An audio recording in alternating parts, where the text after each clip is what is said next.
നിങ്ങളെപ്പോലെയുള്ള പ്രഗത്ഭരായ കുട്ടികളോടൊക്കെ സംവദിക്കുമ്പോൾ എനിക്കാണ് ഭയം. നാളത്തെ വരും തലമുറയിൽ ഏതെല്ലാം പ്രഗത്ഭ വ്യക്തിത്വങ്ങളാണ് ഇതിൽ നിന്ന് ഊരിത്തിരിഞ്ഞ് വരാൻ പോകുന്നതെന്ന് നമുക്കിപ്പോൾ പ്രവചിക്കാൻ കഴിയില്ല. പക്ഷേ ഓരോ ഇരിക്കുന്ന കുട്ടികൾക്കും അവരുടേതായ സ്വപ്നങ്ങളുണ്ടാവും. ഓരോ വ്യക്തികൾക്കും പ്രത്യേകം കഴിവുകളാണ്. പഠനത്തിലാണെങ്കിലും മറ്റു പല മേഖലകളിലും ഓരോരുത്തരിലും വ്യത്യസ്തമാണ്. അതുകൊണ്ട് തന്നെ റിയാസ് മാഷ് എന്ന് പറഞ്ഞാൽ നമ്മളെ ഉറ്റ സുഹൃത്താണ്. നമ്മൾ ഞങ്ങളൊരു പരിപാടിയിലും റിയാസ് ഇല്ലാത്ത ഒരു പരിപാടി ഞങ്ങളുടെ ഫാമിലിയിലും ഇല്ല, നമ്മളെ നാട്ടിലും വളരെ ചുരുക്കുക. പ്രത്യേകം പറയാനുള്ളത്, ഇന്നെ ഇവിടെ ക്ഷണിച്ചിട്ടുള്ളത് കലാകായിക മേഖലകളിലെ സംബന്ധിക്കുന്ന കാര്യങ്ങൾ നിങ്ങളുമായിട്ട് സംസാരിക്കുക എന്നതാണ്. ഓരോ വ്യക്തികൾക്കും അവരവരുടെ കഴിവുകൾ അവരായിട്ട് പ്രയത്നിച്ച് നേടിയെടുക്കേണ്ടതാണ്. ഈസി ആയിട്ട് ഒന്നും നേടാൻ കഴിയില്ല. അത് പഠനത്തിലാണെങ്കിലും കളിയിലാണെങ്കിലും. ഇപ്പോൾ ഫുട്ബോൾ മേഖലയിലാണെങ്കിൽ ഒരു പക്ഷേ നമ്മൾ മെസ്സിനൊക്കെ കുറിച്ച് പറയുകയാണെങ്കിൽ ഒട്ടും കഴിവ് അല്ലെ അവൻ്റെ ശാരീരിക ഘടന വെച്ചിട്ട് എവിടെയും എത്തൂല എന്ന് പറഞ്ഞ മെസ്സി ഇന്ന് നമുക്കെല്ലാവർക്കും പ്രിയങ്കരനായി മാറി. അതെന്തുകൊണ്ടാണെന്ന് വെച്ചാൽ അദ്ദേഹത്തിൻ്റെ കഠിന പ്രയത്നം തന്നെയാണ്. അതാണ് എനിക്കിവിടെ പ്രത്യേകിച്ച് പറയാനുള്ളത്. ഓരോ വ്യക്തിയിലും അവരവരെ കഴിവുകളുണ്ട്. ആ കഴിവുകൾക്കനുസരിച്ച് നമ്മൾ പ്രയത്നിച്ച് അവരവരുടെ സമയങ്ങളോ കാര്യങ്ങളോ കളയാതെ ആ ലക്ഷ്യത്തിലേക്ക് എത്തുന്നത് വരെ പ്രയത്നിക്കണം. ഇതാണ് നിങ്ങളോട് എനിക്ക് പ്രത്യേകമായി പറയാനുള്ളത്. മറ്റ് ഏതൊരു മേഖലയിലാണെങ്കിലും ബിസിനസ്സിലാണെങ്കിലും ഒക്കെ, ഇനി പഠനത്തിലാണെങ്കിൽ എല്ലാ കുട്ടികളും എൻജിനീയറും, എല്ലാ കുട്ടികളും ഡോക്ടറും, എല്ലാ കുട്ടികളും ഈ ഡോക്ടറും എൻജിനീയറും അല്ലെങ്കിൽ ഏതാണ് മുതിർന്ന ആ തസ്തിക അത് മാത്രം മനസ്സിൽ വെച്ച് ഇനി മാതാപിതാക്കളാണെങ്കിലും വേറെയുള്ളവരാണെങ്കിലും പുഷ് ചെയ്യുന്നുണ്ടാവും. ഓരോ വ്യക്തിക്കും ഉള്ള കഴിവനുസരിച്ച് ഇപ്പോഴൊക്കെ നമ്മളെ പഠനത്തിൽ വളരെ മാറ്റങ്ങൾ വന്നിട്ടുണ്ട്. ആ കുട്ടികൾക്ക് അനുസൃതമായ പഠനത്തിലേക്ക് വഴി തെളിയിച്ച് വിട്ടുകൊണ്ടാണ് ഇപ്പോൾ പഠനങ്ങൾ നടക്കുന്നത്. ഇപ്പോൾ ചൈനനെ പോലുള്ള രാജ്യങ്ങളിലൊക്കെ വിസിറ്റ് ചെയ്യുമ്പോൾ നമുക്ക് മനസ്സിലാക്കാൻ കഴിയും, ഓരോ ജോലിയും ഓരോ പ്രവൃത്തിയും അവരെടുക്കുന്നത് എൻജോയ് ചെയ്തിട്ടാണ്, ടെൻഷൻ അടിച്ചിട്ടല്ല. അവർ ഏതൊരു പ്രവൃത്തിയിലാണെങ്കിലും അത് അവർ വേറൊരാൾക്ക് ചെയ്യുന്നത് പോലെയല്ല, അവർക്ക് വേണ്ടിയിട്ടാണ് ജോലി ചെയ്യുന്നത്. അതായത് സാലറിക്ക് നിൽക്കുമ്പോൾ പോലും അവരവർക്ക് വേണ്ടി ജോലി ചെയ്യുന്ന പോലെയാണ് അവർ ആ ഫീൽഡിൽ വർക്ക് ചെയ്യുന്നത്. എനിക്ക് നിങ്ങളോട് ഇത്രേ പറയാനുള്ളൂ. ഏതൊരു മേഖലയിലാണെങ്കിലും നിങ്ങൾക്കൊരു ലക്ഷ്യം വേണം, നിങ്ങൾക്ക് ആഗ്രഹങ്ങൾ വേണം. ആ ലക്ഷ്യത്തിലേക്ക് നിങ്ങൾ പ്രയത്നിക്കണം. ആ പ്രയത്നം നേടുന്നത് വരെ കഠിനാധ്വാനം ചെയ്യണം. ആ അധ്വാനത്തിന് നിങ്ങൾക്ക് പ്രതിഫലം ഉണ്ടാകും.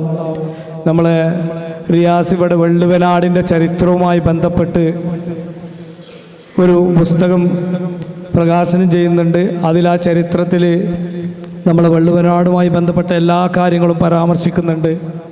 അദ്ദേഹത്തിന് ഞാൻ എല്ലാവിധ ആശംസകളും നേരുന്നതോടുകൂടി എൻ്റെ ഫുട്ബോൾ മേഖലയിലാണെങ്കിൽ നമ്മൾ ഇപ്പോൾ യുണൈറ്റഡ് FC എന്ന് പറഞ്ഞ് നമ്മളൊരു ക്ലബ്ബ് രൂപീകരിച്ചു.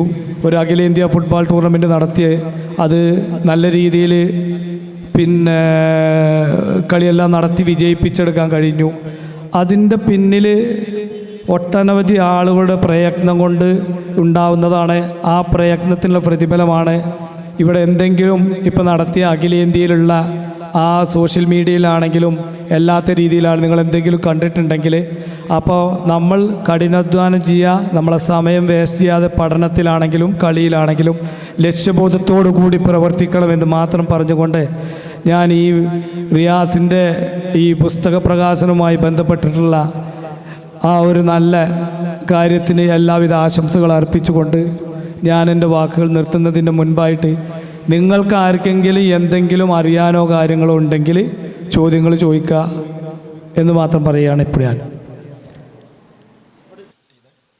ഇന്ത്യക്കാരെക്കാൾ ഒരുപാട് ക്വാളിറ്റീസ് ഉള്ളവരാണ് ഫോറിൻ കൺട്രീസിലുള്ളവർ. അപ്പോൾ അവരിൽ നിന്ന് എന്തൊക്കെ ക്വാളിറ്റീസാണ് നമ്മൾ ഇന്ത്യക്കാർക്ക് ഇനി വേണ്ടത് എന്ന് പറഞ്ഞുതരാമോ? ക്വാളിറ്റി ഒന്ന് പഞ്ചാലിറ്റി, പറഞ്ഞ സമയം, കാര്യങ്ങൾ, ഏൽപ്പിച്ച ഉത്തരവാദിത്തങ്ങൾ അത് ഭംഗിയായി ചെയ്യുക. പ്രതിഫലം പിന്നീട് എത്തിക്കോളും. അതാണ് നമുക്ക് മെയിനായിട്ട് വേണ്ടത്. ഞാൻ ചൈനയിൽ പോയപ്പോൾ നമ്മൾ 9 മണിക്ക് ലോബിയിലെത്തണമെന്ന് പറഞ്ഞാൽ അവർ പറഞ്ഞത് എൻ്റെ ഒപ്പം പോകുന്ന എൻ്റെ ഫാമിലി ആളുകൾ ഞങ്ങൾ 9 എന്ന് പറഞ്ഞാൽ 8:50 ലോബിയിലെത്തി. ഗൈഡ് സാധാരണ ഇന്ത്യക്കാർ വന്നു കഴിഞ്ഞാൽ 9 എന്ന് പറഞ്ഞാൽ 9:30, 9:15 എത്തുക. അപ്പോൾ ആ ഗൈഡ് വന്ന് എന്നോട് പറഞ്ഞതെന്താ വെച്ചാൽ ഇന്ത്യക്കാർക്ക് നമ്മൾ ഇത്ര പഞ്ചാലിറ്റി കണ്ടിട്ടില്ല, അതുകൊണ്ട് ഞാൻ ലേശം ലേറ്റ് ആയതെന്നാണ്. അപ്പം സമയത്തിൻ്റെ കാര്യത്തിലാണെങ്കിലും പ്രവൃത്തിൻ്റെ കാര്യത്തിലാണെങ്കിലും പറഞ്ഞ വാക്കിൻ്റെ കാര്യത്തിലാണെങ്കിലും അതിലൊന്നും ഒരു വിട്ടുവീഴ്ചയും വരുത്തരുതേന്നർത്ഥം.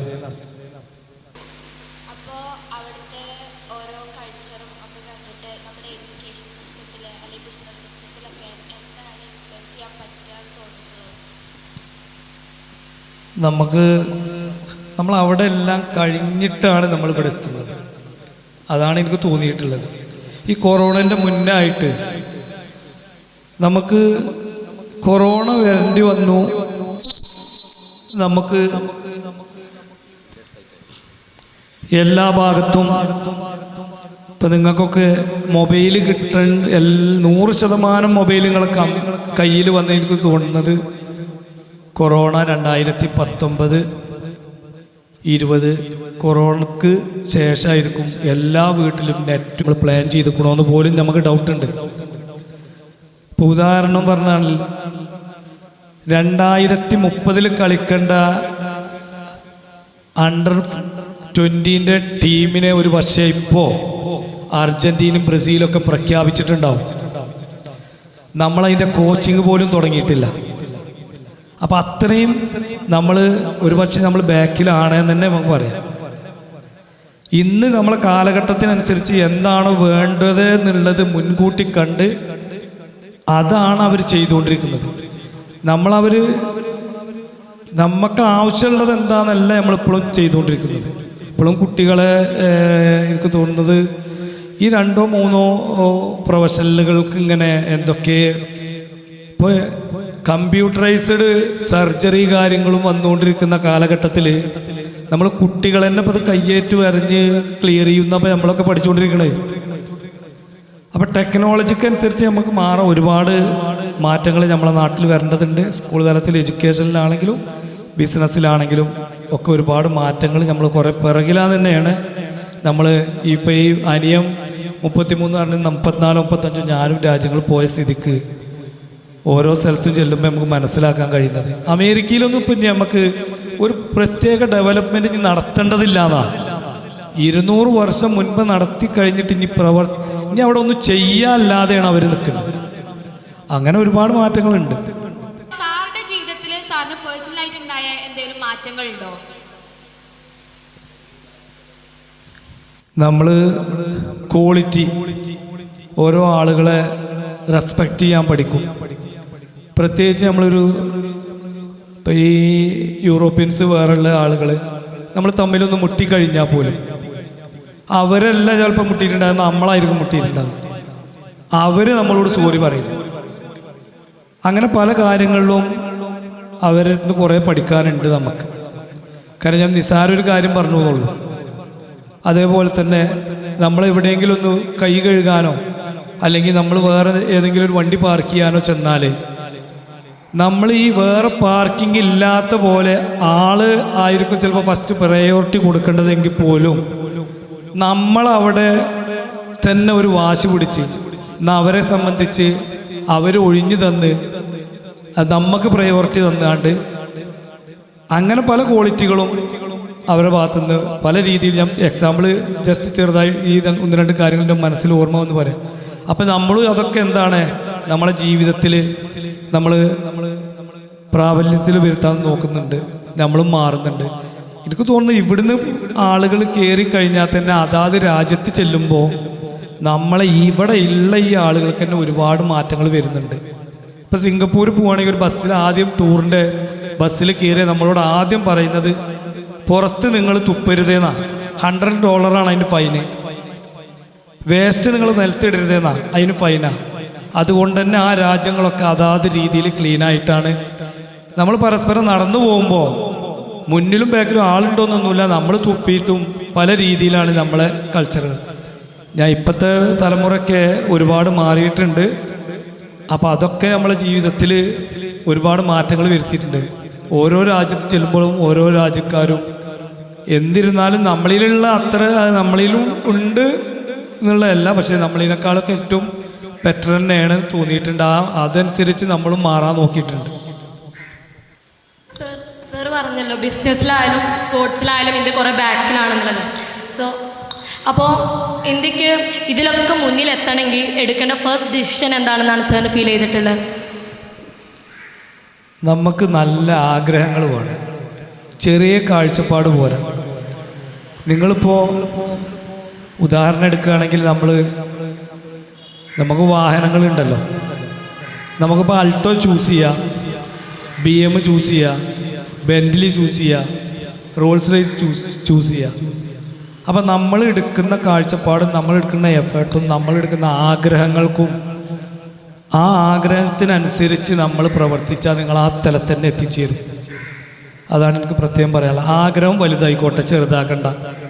കിട്ടുകയോ കിട്ടാതിരിക്കുക, അത് നമ്മളെ പ്രയത്നത്തിനനുസരിച്ച് നടന്നോളും. എന്നിരുന്നാലും വലിയ ആഗ്രഹങ്ങൾ വെച്ച് പ്രവർത്തിക്കുക, പരിശ്രമിക്കുക. ഇതാണ് എനിക്ക് പറയാം. ഇപ്പോൾ പണ്ടിപ്പോൾ നിവർത്തികേടുകൊണ്ടൊക്കെ പലരും ജോലിക്ക് പോവുക അങ്ങനെയൊക്കെ ചെയ്തിരുന്നു. ഇപ്പം വലിയ ദാരിദ്ര്യം അങ്ങനെയൊന്നും ഇല്ലാത്തതുകൊണ്ട് നിവർത്തികേടുകൊണ്ട് ജോലി കിട്ടുക അല്ലെങ്കിൽ അങ്ങനെയൊന്നും ഉണ്ടാവാൻ സാധ്യതയോ സാഹചര്യങ്ങളൊന്നും ഇല്ല. അപ്പോൾ ഹാർഡ് വർക്കും നമ്മുടെ സാക്രിഫൈസിങ്ങൊക്കെ തന്നെയല്ലേ നമുക്ക് ഏറ്റവും കൂടുതൽ പ്രചോദനം അങ്ങനെയൊക്കെ ആവണത്. എനിക്ക് സാറിൻ്റെ അഭിപ്രായം എന്താ? നമ്മളിപ്പോൾ നമ്മളെ നാട്ടിലൊന്നും അങ്ങനെ ദാരിദ്ര്യം എന്ന് പറഞ്ഞാൽ ദാരിദ്ര്യം ഉണ്ടെങ്കിലും വേറെ ആളുകളെ ഏറ്റെടുത്ത് ചാരിറ്റി ആയിട്ട് ചെയ്തു പോകുന്ന രൂപത്തിലാണ് കണ്ടല്ലേ. ഇപ്പം തൊട്ടടുത്തുള്ള ആരെങ്കിലും കല്യാണം കഴിച്ചു വിടാനാണെങ്കിൽ അത് വേറെ ആൾ, ഹോസ്പിറ്റൽ കേസാണെങ്കിൽ വേറെ ആൾ. എന്നിരുന്നാലും നമുക്ക് നമ്മളതായിട്ടൊരു ആഗ്രഹങ്ങൾ ഉണ്ടാവുമല്ലോ. ആ ആഗ്രഹത്തിനനുസരിച്ച് നമുക്കൊന്ന് മാറ്റങ്ങളും അല്ലെങ്കിൽ അവിടെ എത്തണമല്ലോ. അപ്പോൾ അതനുസരിച്ച് നിങ്ങളെല്ലാവരും എന്ത് ചെയ്യണം എന്ന് വെച്ചാൽ പ്രയത്നിക്കും. നമ്മൾ പൈസ ഉണ്ടാക്കുക എന്നുള്ളത് മാത്രമല്ലല്ലോ. നമുക്കൊരു 10 ആൾക്ക് ജോലി കൊടുത്താൽ എന്താ, നമുക്ക് കഴിയാൻ വക ഉണ്ടെങ്കിൽ ഒരു 100 ആൾക്ക് ജോലി കൊടുക്കുക. അപ്പോൾ നമുക്ക് വേണ്ടേ, പ്രയത്നിക്കണ്ടേ?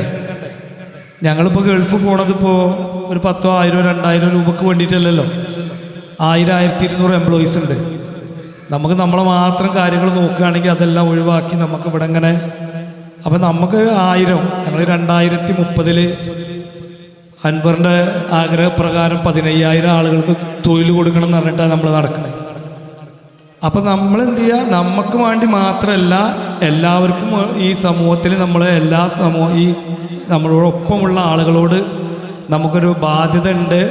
അത് നമുക്ക് നിറവേറ്റണം, അതിനും കൂടി പരിശ്രമിക്കണം.